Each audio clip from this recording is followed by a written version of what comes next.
My first meeting with Carrie was a disaster. She just sat in her bedroom and cried, refusing to see me.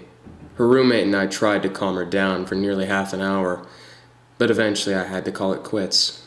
As a college student looking to write an article on the dangers of epileptic triggers, this case seemed to fit perfectly. Things she said during the first meeting seemed to follow the pattern, but her objections centered around her dreams, or more appropriately, her nightmares, which was rather unusual.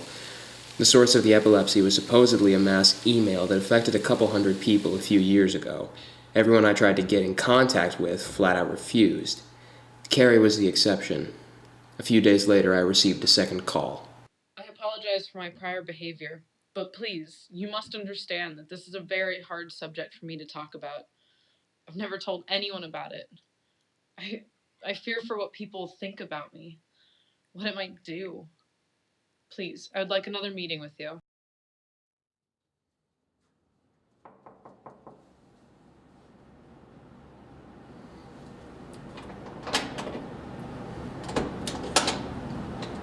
Hi, I'm here for the interview. I'm fine. Take your time. It's just been a few years. I haven't even told my family. I don't want anyone to think I'm crazy. Look, I've been doing research on this for the last couple of months, and I promise you, what you're experiencing isn't unusual. There are dozens of people who have reported the exact same symptoms. But no one will give me anything specific.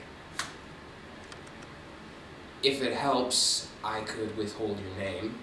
That would make it better.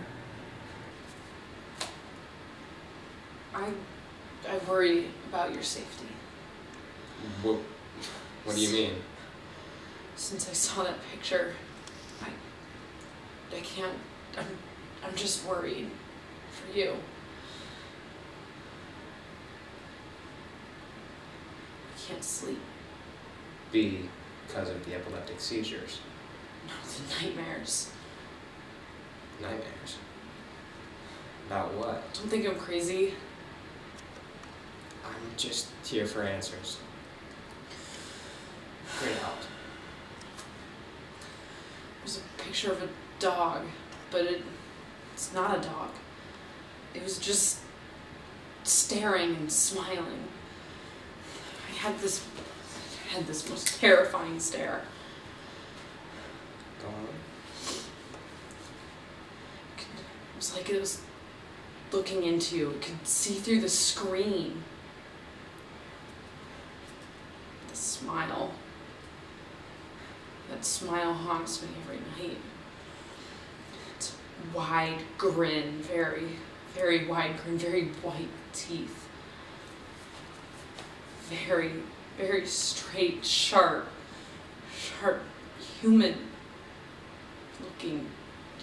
looking teeth.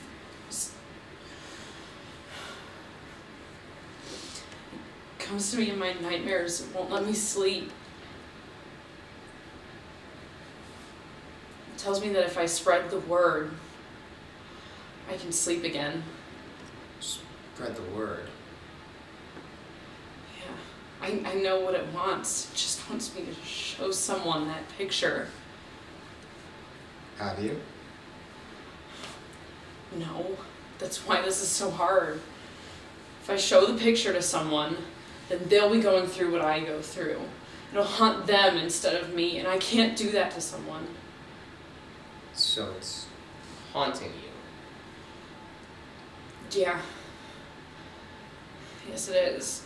How could I put that on someone else? I can barely live through this. How could I make someone else go through that?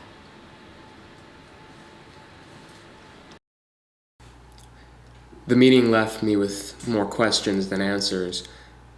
One that plagued me the most was if it was all just a hoax. But I was later informed that Carrie was hospitalized for an attempt to harm herself. She just couldn't take it anymore. It was a couple of weeks after the incident that I received an email from a stranger. It said that she had heard about my search for those affected by the email. I found your email address through the listserv, and I thought I'd tell you my experience. I've seen it, and the picture isn't as bad as everyone says it is. I've attached it in case you wanted it for your article. Just spreading the word. It was the final line that chilled me to the bone. Spread the word. One picture was attached to the email, titled Smile.jpg. I was never fully convinced of the effects of the picture, but Carrie's account had me shaken. I concluded that she was mentally unbalanced, and the fear I felt was an overreaction. And what sort of creature could truly break one's mind just by sight? So I looked, and I regret it.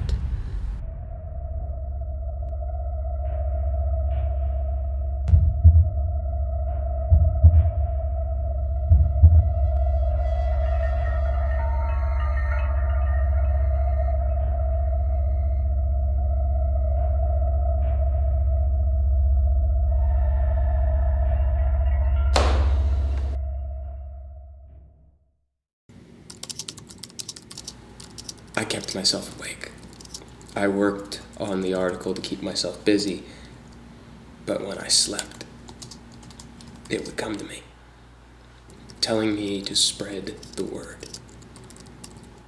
How Carrie put up with the nightmares for years is beyond me. I decided to post the picture as evidence with the article. Anyone who read it would be affected, but I would be free. Could I live with that? Could I spread the word? Yes. Yes, I could.